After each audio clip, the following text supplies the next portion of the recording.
Hi everyone, welcome to digital जी के classes. तो देखिए, मैंने आप सभी को स्टार्टिंग में ही 2-4 दिन पहले ही मैंने आपसे कहा था कि प्राथमिक में वैकेंसीज आएगी और 7 से 8 हज़ार आपको देखने को मिलेगा, और वो बात एकदम सही हो गया है।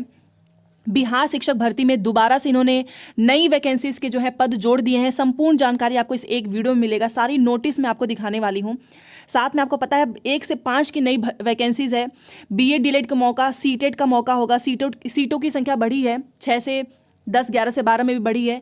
और 1 से 5 में कितनी सीट है, किसको मौका मिलेगा, सब कुछ इस एक वीडियो में मिल जाएगा। तो प्लीज़ पूरी वीडियो देखिएगा, चैनल को सब्सक्राइब करके प्लीज़ वीडियो को लाइक करें सो दैट आपको ऐसी अपडेट मिलता रहे।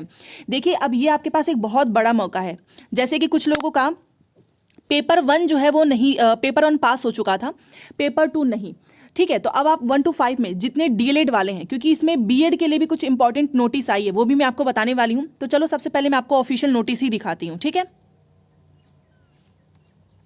देखिए यहाँ पर आप देख सकते हैं। पहले तो ये देखो, इन्होंने ये नोटिस निकाली कल। ठीक है, तो इन्होंने इसमें लिखा हुआ है कि शिक्षा विभाग बिहार के अंतर्गत विद्यालय अध्यापक के कुल 69,706 पदों एवं पिछड़ा वर्ग एवं अति पिछड़ा वर्ग कल्याण विभाग के अंतर्गत कुल 916 पदों पर नियुक्ति के साथ अनुसूचित जाति अनुसूचित जनजाति कल्याण विभाग के अंतर्गत कुल 1401 पदों एवं विज्ञापन संख्या 26/2023 शिक्षा विभाग बिहार के अंतर्गत विद्यालय अध्यापक के कुल 50,263 रिक्त पदों को विज्ञापन संख्या 27/2023 में समाहित किया जाता है। तो रिक्त पदों की संख्या बढ़ गई है 50,263। मतलब आप सोच लो, 70,000 में सीधे आप 5 जोड़ दीजिए, 50,000, तो आपको समझ में आ जाएगा कि वैकेंसीज अब 1,20,000 इतना हो गया है। ठीक है, अप्रॉक्सीमेट। तो इतनी इन्होंने सीटों की संख्या बढ़ाई है। इसी में आपका 1 से 5, 6 से 10, 6 से 10 और 11 से 12 का भी है। और ये जो है कल इन्होंने नोटिस निकाली है, आप यहाँ पर देख सकते हो। तो चलो अब हम सीधे अपना पूरा देखते हैं कि कितनी कितनी संख्या किस जो है 6 से 8 में कितनी जुड़ी है, 1 से 5 में कितना जुड़ा है। ठीक है, चलिए। तो ये देखिए, ये आप सभी के सामने बीपीएससी का जो है ऑफिशियल वेबसाइट से मैंने डाउनलोड किया है आप सभी के लिए, बिहार लोक सेवा आयोग। और यहाँ पर इन्होंने ये देखिए, अब इसमें यहाँ पर आप देख सकते हो विज्ञापन संख्या है 26/2023 और 50,263 पदों को जोड़ा गया है, समाहित किया गया है, जिसका विवरण इस प्रकार है। प्राथमिक विद्यालय के मूल कोटि 1 से 5 के विद्यालय अध्यापक के लिए। तो आप देख सकते हो कि 1 से 5 में भी कितने पद जोड़े गए हैं। यहाँ पर देखिए, सामान्य उर्दू बांग्ला, अगर मैं आपको इसका टोटल दिखाऊं तो अनारक्षित का आप यहाँ पर देख सकते हो 1519 है, और अत्यंत पिछड़ा वर्ग 12 हो गया, पिछड़ा वर्ग 201 हो गया, अनुसूचित जाति 1013 है, अनुसूचित जनजाति 58 है, पिछड़े वर्ग की महिला है 368 है। बाकी इसमें तो कुछ नहीं है। अत्यंत पिछड़ा वर्ग में 1012 है, पिछड़ा वर्ग महिला 721 है, अनुसूचित जाति महिलाओं की सीट सबसे ज़्यादा है, आप देख सकते हो 4180 है, और अनुसूचित जनजाति महिलाओं की भी संख्या सबसे ज़्यादा है, 269 है। तो टोटल अगर आप इनके पद देखें तो 9,431। बाकी दृष्टिबाधित का भी है 126, मूक बधिर का 446 है, दिव्यांग का 243 है, मनोविकार बहुदिव्यांग का 704 है, और स्वतंत्रता सेनानी का 162 है। तो अगर आप कुल पदों की संख्या देखें तो यहाँ पर आपको 9,431 ये आपका प्राथमिक में है। अब इसमें एक चीज़ और देखना होगा, जैसे कि आर्थिक रूप वाले में एक भी सीट नहीं है। तो बीपीएससी के चेयरमैन ने पहले ही बताया था कि दिव्यांग में सीट है, कुछ कुछ सीटें नहीं भरी हैं, उन्हीं का हम निकालेंगे। तो इन्होंने सभी का नहीं निकाला है। जहाँ जहाँ पर जो वैकेंसीज 1 to 5 में बच गई थी, अब एक बात समझ में नहीं आ रहा है कि अगर 1 to 5 का इन्होंने निकाल दिया तो फिर मेधा सूची कैसे जारी होगा। और जो लोग वेट कर रहे हैं कि मेधा सूची आए, उनको दोबारा से परीक्षा ना देना पड़े, तो मेधा सूची के बारे में कोई इन्फॉर्मेशन नहीं आ रही है।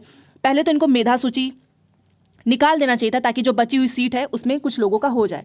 अब इन्होंने पहले ही सीट यहाँ पर निकाल दी है, तो देखते हैं कब आता है मेधा सूची। आप खुद देखिए, यहाँ पर देखिए, यहाँ पर एक भी सीट नहीं है। ठीक है, अत्यंत पिछड़ा वर्ग में बांग्ला का है, बाकी किसी का नहीं है। पिछड़ा वर्ग में भी आप देखें तो उर्दू और बांग्ला का है, सामान्य की कोई सीट नहीं है। अगर आप देखें तो यहाँ पर देखिए 0000, यहाँ पर सामान्य की कोई सीट नहीं है, उर्दू और बांग्ला में ही है।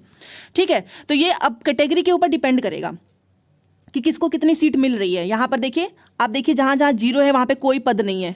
तो अगर कुल मिलाकर आप देखें तो प्राथमिक में 9,431 सीट है, और आपका सीटेड पास है 1 to 5 है। आपका पिछली बार 1-2 नंबर से नहीं हो पाया था बीपीएससी में, तो इस बार दोबारा से मौका है आपके पास। अच्छे से मेहनत करके 1 to 5 में अपना एक सिलेक्शन कर लो। यहाँ पर एक चीज़ और देखिएगा, बीएड के लिए इन्होंने लिखा हुआ है अनारक्षित श्रेणी की रिक्ति केवल दिव्यांग अभ्यर्थियों के लिए उपलब्ध है। ये भी याद रखिएगा, जो अनारक्षित श्रेणी है ना, ये अनारक्षित, ये केवल दिव्यांग अभ्यर्थियों के लिए है, सामान्य के लिए नहीं है। दूसरी चीज, 1 से 5 तक के विद्यालय अध्यापक में इन्होंने बोला है बीएड को छोड़कर ही, मतलब बीएड वाले नहीं, केवल डीएलएड वाले ही शामिल हो पाएंगे। तो समझ गए आप, 9431 में अनारक्षित वाली दिव्यांग के लिए है, बाकी कैटेगरी वाइज। और ये यहाँ पर आप देखो काफ़ी अच्छा मौका है, जो अनुसूचित जाति महिलाएं हैं, अनुसूचित जनजाति, चाहे आप पिछड़ा वर्ग महिला हैं, ठीक है, अत्यंत पिछड़ा वर्ग महिला है, आर्थिक रूप से कमजोर, यहाँ पर देखिए ये नहीं, ये अत्यंत पिछड़ा वर्ग, इनके पास एक दोबारा से मौका है, दिव्यांग वालों के पास भी। अब यहाँ पर देखिए 9 से 10 में भी सीटों की संख्या जोड़ दी गई है। अगर मैं आपको ओवरऑल बताऊं तो अनारक्षित में आप देखिए 908 है, आप ये जोड़ यहाँ पर देख सकते हो, 127 हो गया आर्थिक रूप से कमजोर वर्ग। अत्यंत पिछड़ा वर्ग में भी आपको देख सकते हो 1239 है, 364, 3091, ठीक है। तो अगर यहाँ पर आप टोटल पद देखें इन सब का तो 6682, ठीक है। उसके बाद से अगर आप इनका देखें तो 1843, ये महिलाओं की सीट है, 1843। एंड देन ये जो दिव्यांग वाली पूरी सीट जोड़ दें आप तो 434, ठीक है। तो महिलाओं की सीट अगर आप यहाँ पर देखें तो महिलाओं की सीट यहाँ पर टोटल आपको देखिए, ये देखिए महिलाओं के 36 आरक्षण हेतु, तो वो है 1843, ठीक है। और ये आपका 6682। तो यहाँ पर भी सीटों की संख्या बढ़ी है। और यहाँ पर एक चीज़ इन्होंने मेंशन किया है कि 1 से 7 तक के अनारक्षित श्रेणी की रिक्ति केवल दिव्यांग अभ्यर्थियों के लिए उपलब्ध है, तो ये भी आपको ध्यान रखना है, ठीक है। तो इस 9 से 10 में भी ये देखिए विषय वाइज सीट बढ़ गई है, हिंदी, अंग्रेजी, विज्ञान, गणित, सामाजिक विज्ञान, संस्कृत, उर्दू, अरबी, फारसी। तो अगर आप 9 से 10 के शिक्षक बनना चाहते हैं तो आपके पास बहुत अच्छा मौका है। बट यस, कहीं ना कहीं 11 से 12 में इस बार भी लोगों को बहुत फायदा होने वाला है, क्योंकि सबसे ज़्यादा सीट इसी में खाली थी और इसी में सबसे ज़्यादा वैकेंसीज जोड़ी गई हैं। जो 50,000 सीट आपको लग रहा है ना, प्राथमिक में तो केवल 9,000 है, बाकी का अगर जो सीट है वो 6 से 8, 9 से 10 और 11 से 12 में जोड़ा गया। सबसे ज़्यादा 11 से 12 में है। मैं आपको यहाँ पर दिखाना चाह रही हूँ, ये देखिए। सबसे पहले तो आप विषय देख लीजिए, कितने विषय पे वैकेंसीज आई हैं। यहाँ पर देखिए, जिसने भी पीजी किया होगा उसके पास बहुत अच्छा अपॉर्चुनिटी है। जंतु विज्ञान, वनस्पति, रसायन, गणित, फिजिक्स, इकोनॉमिक्स, भूगोल, इतिहास, होम साइंस, संस्कृत, संगीत, दर्शन शास्त्र, राजनीति शास्त्र, मनोविज्ञान, समाज शास्त्र, अकाउंटेंसी, बिजनेस, एंटरप्रेन्योरशिप है, अरबी है, बांग्ला है, भोजपुरी है। तो यहाँ पर आप देख सकते हो कि आने वाले समय में भी इसमें ज़्यादा जो है सीटें हैं। कंप्यूटर हो गया, अंग्रेजी हो गया, तो यहाँ पे ज़्यादा फायदा है। क्योंकि आप यहाँ पर खुद देखिए कि सीटों की संख्या अगर मैं आपको एक बार दिखाना चाहूँ, यहाँ पर देखिए कुल पद आप देखिए, यहाँ पे सबसे लास्ट में चलते हैं, सारा पद यहाँ पर देखिए। जंतु विज्ञान का 10,055 है, ठीक है, 1,055 है। वनस्पति विज्ञान का 2,000। और सबसे ज़्यादा जो सीटों की संख्या ना वो साइंस और मैथ में ही है। रसायन का आप देखिए 3,727 है। गणित का देखिए 1,000, भौतिक का 2,000। ये सब अगर आप जोड़ेंगे तो आपको भी समझ में आ जाएगा कि आपकी सीटों की संख्या 1,22,000 से भी ज़्यादा होगी, ठीक है। मतलब मैं तो अप्रॉक्सीमेट बता रही हूँ। यहाँ पर देखिए कुल 7,743 हो गया, आर्थिक का 3,000 हो गया, अत्यंत पिछड़ा वर्ग 7,651, ठीक है। यहाँ पर देखिए पिछड़ा वर्ग 4,000 के आसपास है। अनुसूचित जाति 8,307, अनुसूचित जनजाति 8,017, ये टोटल पद है। पिछड़े वर्ग की महिला 1,346। अगर आप कुल पद देखें यहाँ पे तो कुल पद आपका है 34,150, ठीक है। और महिलाओं का है 10,192। तो आपको आइडिया लग जाएगा कि सबसे ज़्यादा सीटों की संख्या किस में आई है। तो इस तरीके से आपके पास एक बहुत अच्छा मौका है।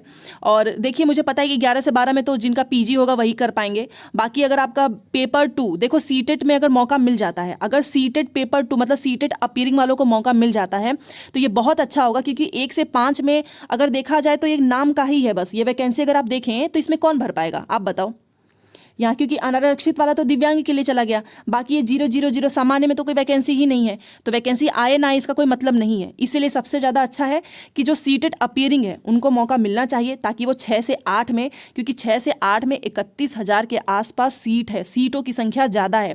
बहुत सारे लोगों का 9 से 10, 11 से 12 में हो जाएगा, 6 से 8 में वो वैसे भी नहीं जाएंगे। तो ये आपके लिए एक अच्छा मौका है। आप सब आवाज़ उठाइए, कहीं ना कहीं सीटेड अपीयरिंग को मौका मिलेगा तभी जाकर सीटों की संख्या बढ़ेगी। अदरवाइज ये 1,22,000 देखने को है, सीट खाली रह जाएगा, ठीक है।